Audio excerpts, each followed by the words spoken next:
Regional ring road ప్రాజెక్టును కేంద్ర రాష్ట్ర ప్రభుత్వాలు ప్రతిష్టాత్మకంగా తీసుకున్న సంగతి తెలిసిందే.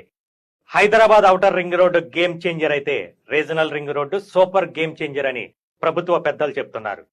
ఉత్తర దక్షిణ రెండు భాగాలుగా చేపడుతున్న ఈ ప్రాజెక్టులో ఇప్పటికే ఉత్తర భాగానికి సంబంధించి టెండర్ల ప్రక్రియ మొదలైంది.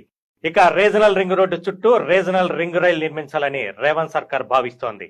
హైదరాబాద్ రీజనల్ రింగ్ రోడ్డుకు అనుసంధానంగా రీజనల్ రింగ్ రైల్వే లైన్ ను మంజూరు చేసి త్వరితగతిన పూర్తి చేయాలని ఇటీవల సీఎం రేవంత్ రెడ్డి ప్రధాని మోదీని కోరారు. కాగా గతంలోనే రీజనల్ రింగ్ రైలుపై కేంద్ర మంత్రి కిషన్ రెడ్డి కీలక అప్డేట్ ఇచ్చారు. రీజనల్ రింగ్ రైలు మంజూరుకు కేంద్రం రెడీగా ఉందని పలు సందర్భాల్లో వెల్లడించారు. కొత్తగా నిర్మించబోయే రీజనల్ రింగ్ రోడ్డుకు సమాంతరంగా దీన్ని నిర్మించనున్నట్లుగా చెప్పారు. తాజాగా రీజనల్ రింగ్ రైలుకు సంబంధించిన ఫైనల్ లొకేషన్ సర్వే పూర్తయిందని, దాని అలైన్మెంట్, డిపిఆర్ తయారీపై రైల్వే శాఖ కసరత్తు ప్రారంభించినట్లుగా తెలుస్తోంది.